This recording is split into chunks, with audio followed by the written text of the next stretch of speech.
Her name was Margot Vera Jean, and she had trisomy 18, Edward syndrome.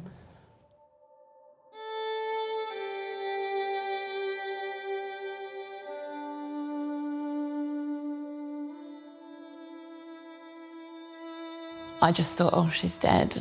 It was just an immediate thought, and they came and stood either side of the bed, and I said, what's wrong, what's wrong, you know? And the doctor, in a really quiet voice, said, oh, we're a bit concerned, we're a bit concerned. I said, oh, what do you mean? What's wrong? why are you concerned? And she was, oh, there's just a few things, there's just a few things. And I said, well, what things? And, you know, I'd just gone from complete elation and joy to just thinking, you know, gosh, like, how has this happened to us? Like, how? Like, it can't be real, it can't be real. I haven't even got to see her or touch her. And then they took us down, and there she was in the little incubator with all her tubes, and you could barely see her for the CPAP breathing machines, and we'd just gone through such a special experience. And then there we were, not knowing what to do, just sitting and looking at her. And the nurse said, oh, would you like a hold? Just very casual, like it wasn't a big deal. And that was the first little cuddle we had, which was lovely. The days surrounding that, we had various doctors coming and looking at her. And again, it wasn't all action stations or there's something really, really wrong. She had a very long list of things, which now we know to be the textbook sort of things that typically babies and children of trisomy 18 have. To have a diagnosis sooner than we did would have just given us opportunity to speak to other parents, to seek advice from professionals that, you know, that was their field of expertise, and seek advice so that then when the time came, we were armed with all the right questions to ask. Leaving the hospital without her and just coming home and all the cot next to the bed and all her things, and not being pregnant anymore, but not having her laying next to me like she should have been. And your sort of pregnant tummy just all flat and deflated, and just felt wrong. And I don't know, she didn't even feel like our baby because everyone was doing everything for her, and, you know, the holding her was a big escapade, and the nurse had to help you and all the tubes, and so you just got sort of used to that. Oh, can I have a hold? Am I allowed? And so that setting was all very strange. And then they said, it's not good news. Margot has trisomy 18. And again, you're sort of thinking, right, okay, it's a life-limiting condition. And then you can't hear anything else. And then we're sort of handed a bit of A4 paper with some printout from the internet about what it is. And it's just, they're talking and talking, but you're just picking up like snapshots of it, of what they're saying. That was probably more devastating than even when she died. Just thinking, just not this disbelief and just horror that she might not only have what she had, but that she actually might die. Just wasn't something we could ever imagine. It was just awful. The next goal just became, we have to get her home, whatever we just need her home, because it just didn't feel, you can't parent properly when you're in the NICU. It's not the same. You know, asking permission to do things, you're not there, and it still makes me feel so sad picturing her. 7 weeks of her life, you know, she was on her own in the hospital for those first 4 weeks. We had to leave her behind. It's just so wrong. We sort of learnt to sort of celebrate the little milestones, you know, gradually weaning her off her breathing machines, and all of it was the build-up to getting her home, and that became such a focus, you know, that she could finally go in her car seat, she could finally get a push in the pram, she could come and be in her little bed. And I think at that point I'd started to believe, I'd started reading things online, that, you know, there are children that live beyond this first year, you know, that some children aren't just a statistic, they're not just what the definition of their condition is. They're all individual, they all, you know, they're not just tick boxes and that's their destiny. So I did get hopeful that perhaps Margot was going to be one of those ones that would defy those odds and she would live longer. And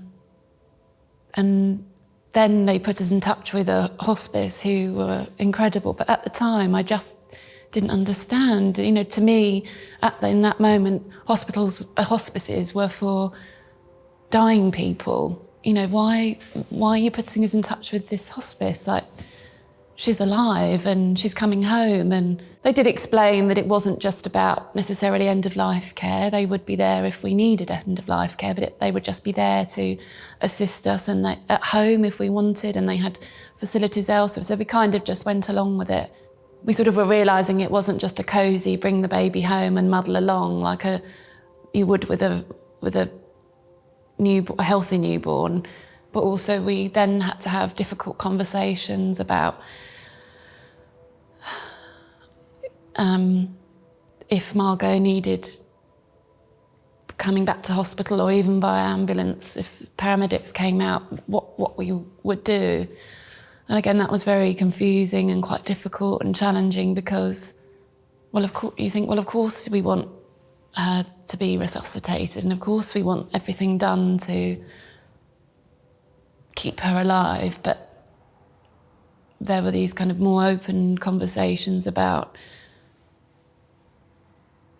whether it would be the right thing to do, and the feeling was, whilst it was our decision, it was that any resuscitation would be very, very invasive, and there were all these kind of discussions that we were having to have and sign off bits of papers, and the GP had to be alerted, and when we would come home he had to come and see her in the flesh, and all of that was all these just in case she dies, you know, so it's not deemed suspicious circumstances and all these strange things. But then at the same time we're getting excited thinking, oh, what's her coming home outfit going to be, and oh, get the car seat. And she was so teeny tiny that even this car seat for newborns, she was just like a little dolly. But she did get in, we padded her in and got her in the car seat, and the day finally came, and it was a really lovely but very emotional time, sort of leaving that security and safety of where she was getting the best care. So that was scary, but then this joy that we were finally getting to have her at home, and that we were finally having our first sort of normal bit with our baby. It was the start of us getting to be her mum and dad. We were sort of having these days, all these just in case things, just in case she dies, because whilst we wanted to believe she was going to defy the statistics and the odds, she, you know, there was that part of you that thinks, oh, what if she doesn't ever have a Christmas? What if she doesn't get a birthday? Or so we had a picnic in the park, a welcome to the world party, and everybody sort of came and met her, and we had balloons, and just like you would a little party for a little child, and it was lovely, and it just felt normal, just a normal, lovely thing to do, and was nice to have. My fear was that I didn't want her only celebration to be her funeral. And I'm so, so glad that we did it, because I feel so lucky that I had the opportunity to do that for her, that we really were able to have an occasion to just celebrate her for her, and it really was a welcoming her into the world. And then it all just happened not really it wasn't dramatic or one big sort of event, or it just happened quite slowly, and perhaps we should give her some medicine to sort of make her comfortable. And we'd had this special bag of medicines that the hospice had gone through, and it was a kind of, if you really need it, in a worst case scenario, sort of, we might need them. And they were in a bag, pharmacy bag on the top of our kitchen cupboards. And out came the bag, and they talked us through how to administer them, and the community nurse team came round. And again, you're feeling sort of quite positive. You're worried because you think you don't want her to be uncomfortable and something's not quite right, but you sort of think it will be fixed. It's just this is just a temporary blip or whatever. So the nurses helped us give her, I think we gave her morphine and something else. And she did seem to settle and soothe, and then sort of without realising, it was the beginning of the end, and we just didn't realise. And the hospice nurse was sort of sat on the floor, and Jamie and I were holding her, and I think I asked the nurse, I said, "Oh, is this the end? Is this?" And she said, "I think it might be." And gradually her breathing and her breathing slowed and her heart rate slowed, and we carried her into our bedroom and her little change table, and we took some of her tubes off. But even then, we didn't take them all out, just in case, because there was that thing that perhaps she's just, that's what babies do, and unwell babies do. They just suddenly bounce back. And we carried her back into the living room, and the nurse went up to her car to get her stethoscope, and now I look back, I think, I wonder if she was giving us just some space in case it happened, and we'd have some time alone. And she came back in, and she put it on her and listened, and her heart rate just slowly faded to nothing. And she said, I think she's gone. And then that was that. She was gone.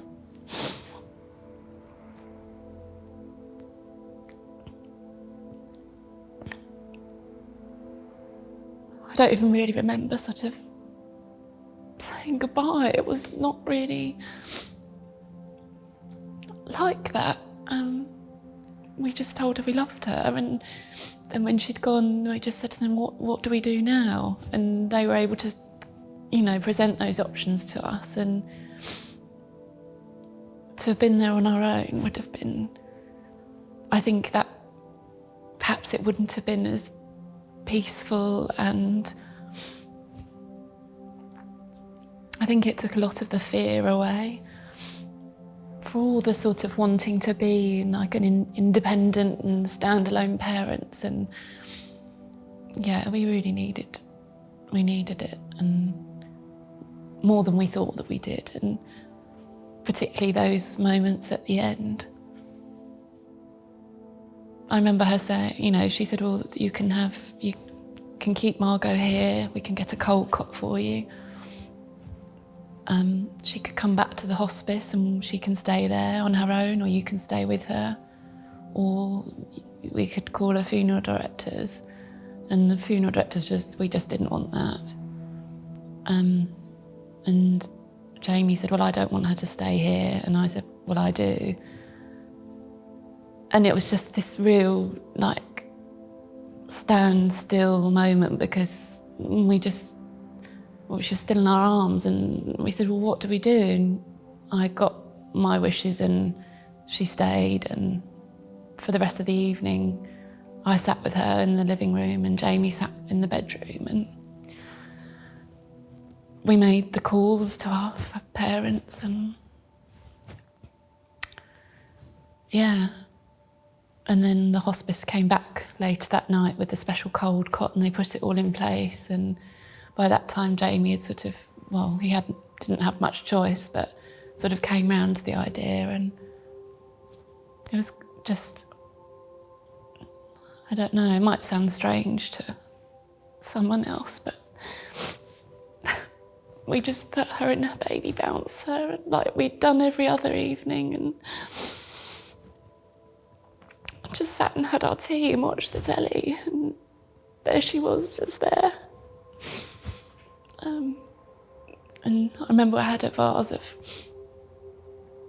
these little spray carnations, and Jamie just snapped some heads off and just tucked them in next to her. And it was just such a lovely gesture. And then she stayed, I think she stayed a couple of nights. And again, it just felt nice, it felt peaceful, and then we decided that she would go to the hospice. It enabled us to just make all of those last moments sort of poignant and meaningful. Like we were taking her somewhere special.